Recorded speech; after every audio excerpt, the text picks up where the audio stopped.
Greetings, I'm Solidus-Skully, and welcome back to Gex 3 Deep Cover Gecko. Hot Dog Hill? That couldn't possibly be a reference to Hamburger Hill. Yeah, it's time for the Armada channel. The Army channel. Oh, war is hell, but ever so butch. In terms of levels, I never really brought these ones up much in the review because... kind of middle of the road, really. There are a few things that I do like about it, but some parts where I think the level design could have honestly gone a little bit further. I don't know, I mean, I can say that I have seen better, like, military army movie parodies in other games. The two that come to mind right now is Conker's Bad Fur Day and The Simpsons game. For what it's worth though, I think Gex has a decent crack at it. I mean, unless you take control of a tank where you can cause massive damage to these buildings.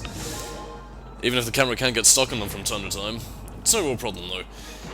In terms of objectives though, like, I mean, your main thing is mainly just going to be down to how you're going to be destroying buildings, just getting down to clown with blowing shit up, destroying, like, bugs that I guess are infiltrating things by means of bioterrorism. I mean, not an entirely uncommon thing, considering, you know, the fact that this is based on World War II, and, well, let's just say, if you're researching things like, you know, experiments, you know, both on, darker Unit 731 song material that, you know what, never mind, we're not gonna cover the darker aspects of war. This is gonna be an army of fun. And by that I mean an army of pain, terror, and, 1,000-yard stares. Whatevers! The point being is that you get to drive around in a tank and it's fun. Until the army tells you that you have to kill your own comrade. They might bring in a television, but that doesn't mean that they're coming for you. They're gonna leave you there. There is no escape from the torture. Your life is defined solely by this prison of the flesh.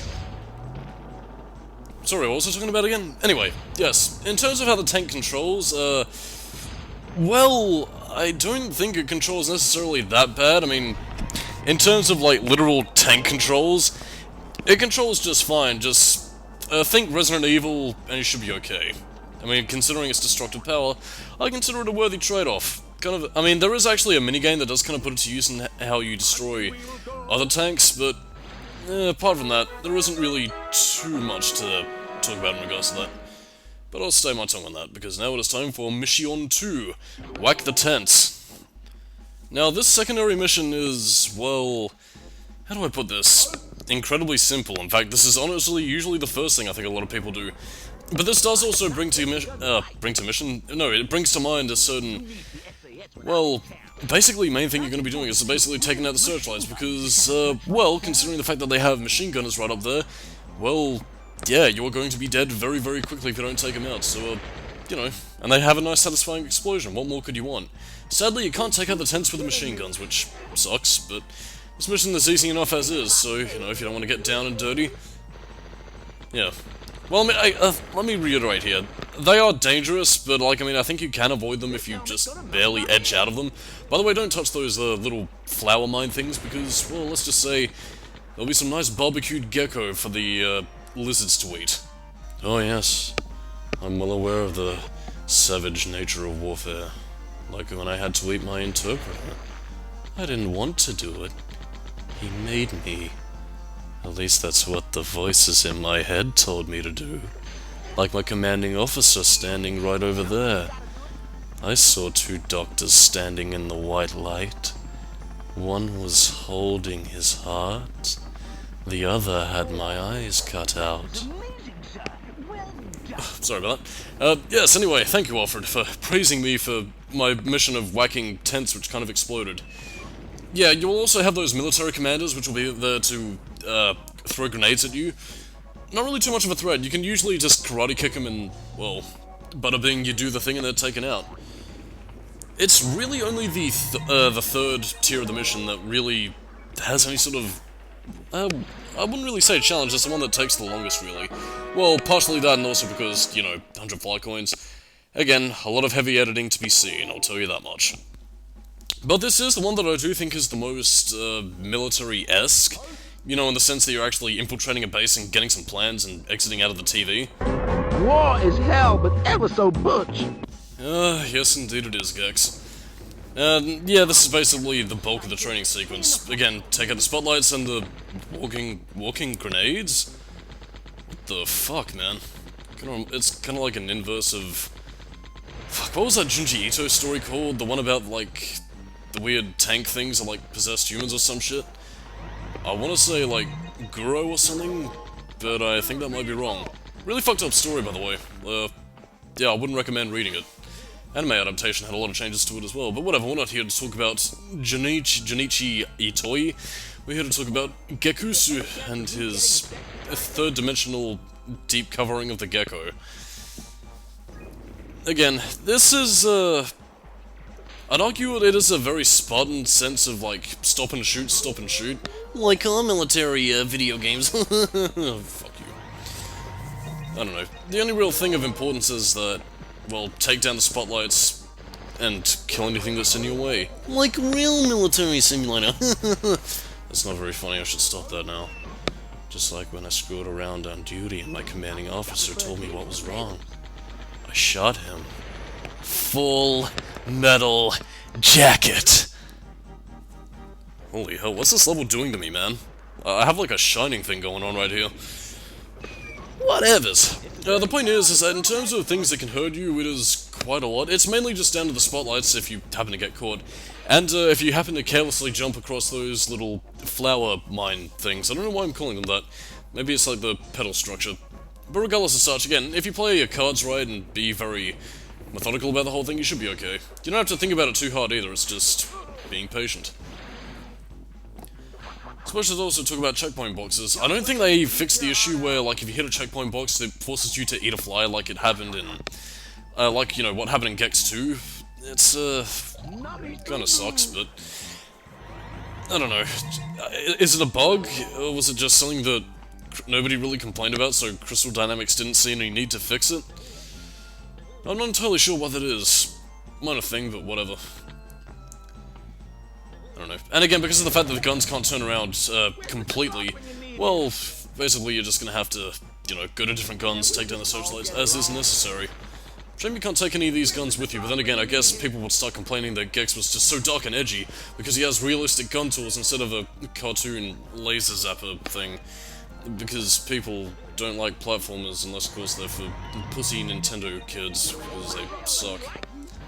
You're the best.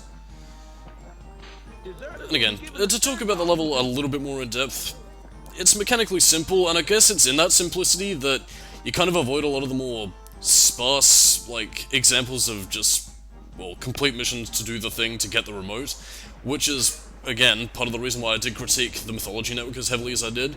There's nothing wrong with a very simple mission structure. It's really more specifically about what you do to sustain your gimmick. And again, I think the Army channel, while it is very base in terms of what limited, like, military sort of jargon that they parody in this, like, in this level specifically, but I think it really does kind of make up for it with Gex's quotes of, you know, war is hell but ever so butch, you know, and kind of just get a desk assignment. Again, just small little things like that I think really do liven up the levels in a way that even simple stuff can be made pretty entertaining. I don't know, it's a very interesting thing that I'm still dissecting, which I have been for the past couple of videos of Gex 3 now that I think about it, but... I don't know, it really does go to show how aesthetics really can help make just help make a game feel very unique onto itself. And again, yes, we are getting the 100 fly coins for a remote. This is very tedious, and why this commentary is being so heavily edited. Jesus Christ, like, I mean, you do not want to sit through this. Trust me. And even in that case, the Army channel isn't even the worst example of that. A terrible example of that is coming next time, which is going to be heavily hacked to bits because, sweet crispy Jesus, that level. There we go. With the last searchlight taken out, we can finally enter into the command center, which is nicely labeled. I'm pretty sure most military operations probably wouldn't have that. And those two guys are just sort of standing there, not really doing their jobs. I suppose if there was anything I could say about the Army channel as a level, I kind of wish it was expanded a little bit more, or at least had, I don't know, maybe like a few more parody elements, like... Or maybe a couple of different areas, actually. That's possibly something that I think a Gex game in the modern generation could probably do a lot better. more expansive levels, but also levels that have a lot more different facets to the thing they're parodying. You know, because, you know, more space, a little bit more of a procedure towards, you know, different sorts of worlds and level areas. I guess maybe in a similar manner to Kingdom Hearts, actually, how you had, like, different level segments that really did tie themselves together. Hello, soldier. All is fair in love and war. Now that war is out of the way, well, Don't you ever give up? I have not yet begun to fight, I think. Oh, sweet crispy Jesus, here we are. Howdy there, folks. This is this year Solidus-Skully here to take you on another western voyage with onions, cheese, steak. I'm repeating a joke I did in the Sly Raccoon commentary, so I'm gonna stop that right there. This here mission is where you gotta collect 5 of a kind little cards, and if you're feeling a bit thirsty this far in the commentary, fear not, there's a little pool where you can take a drink. Park your mule outside, get some extra lives, get a little pot coin up in this bitch, get your pull, get your whiskey, and pour yourself a little blacktooth grin there, Sonny Jim. Pick up all these pot coins, so if you're running low on lives, fear not, cause Gex 3 has got you covered. Your mule is gonna get your cards for you, does a little yeehaw. Go inside here, avoid the flaming death traps that were set up for some reason. I don't know who put them there, but it seems like they had one hell of a hootenanny. Once you avoid them, go back inside again for another card. By the time you got a full deck, you'll be able to get yourself your own free edition of Kingdom Hearts Chain of Memories. This here little path eluded me for the longest time. My grandpappy taught me that ever since I was a little boy, if I start messing around and make the blade my new toy, and they said, man, I stopped screwing around. I said, oh my god, now, here we go again! Yeah, another hill, which is just a few notches on my belt. Take it away! I kind of forgot the lyrics. No more. Sorry, I have no idea what the hell I was doing there. I kind of started with a western parody and broke into an Alice in Chains song. By the way, Alice in Chains, real thing, facelift. Buy it now. Excellent album. But yeah, collect 5 of a kind and jump into the exit portal and get you 100 fly coins and you should be good. Jesus Christ, what the fuck was up with that last 10 minutes? Me too, Gex. I could use a siesta. Again, I will go into a little bit more deeper detail with, like, complete seriousness, like, for the next mission, but, yeah, I apologize for that little western dude impression. It just wasn't on. He's gonna force me back into the corner, like with his, that there Italian mafia impression. Hey, what's the matter with you? I'm gonna get my time in the sun, you little son of a bitch. Oh yeah? Well, I'd like to see you try, Sunshine. You ain't got the balls to mess with a 6-shooter like me. Oh yeah? Oh, why, you little wise guy? Jesus, the things I have to deal with my own psychoses. Anyway, who's ready for some fun in the sun? And by that I mean fun in the darkened thunderstorm moonlight. Again, if there is one thing that I can say about the Organ Trail, is that I absolutely love the ambience of this mission. Excuse me. Again, you're traveling under cover of darkness, you have the moon shining right out there, you have some rather dangerous enemies, like, I mean, those, you know, those vultures, you know, you have the mysterious gunmen, I guess the undertakers that throw their ghostly heads at you. Again, there was a lot of cool stuff in this level, man, and it's... goddamn, it makes this level really cool to travel through. The only real thing I will say is that while it is very dangerous and you might find yourself dying from time to time, well... how do I put it? It's still a pretty fun level regardless. I don't know why. It's also the level itself. Like, I mean, I really do like the soundtrack piece they chose to accompany this.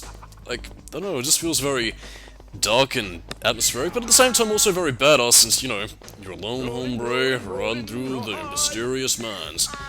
And again, like, the whole abandoned mine setting, like in the Old West, is just kind of cool, man. I mean, again, I guess it's there to kind of invoke, like, mental images of the whole Gold Rush era, but... I don't know, it's just cool, man. And again, I think aesthetically speaking, it's what Gex 3 really does nail the best. It really does nail that whole sense of, like, dark, mysterious atmosphere that is just cool, man. I don't know, again, I said as much in the review, but I mean, it really does make you feel like you're living through these parodies rather than just oh look, it's Star Wars land and like computer vaguely Tron internet thing or whatever. I don't know, it really does make Gex 3's levels feel a lot more natural in tandem with the fact that, you know, each level that you go through is unique onto itself. Like, I mean, there's no repeating tropes, there's no real sense of that, oh yeah, we're just gonna reuse our assets of Scream TV. I mean, they do that for the bonus missions, which is absolutely fine. They're bonus missions, so they're free for you to use at your discretion, but, you know, they keep things relatively consistent with new levels, and that's kind of how I prefer it, to be honest. Again, and something that I either did or am going to bring up in the Crash Bandicoot 3 commentary, in the sense that I like Gex 3 because it, you know, goes with its own original levels for the most part, whereas Crash 3 I think had a tendency to reuse them a little bit too often.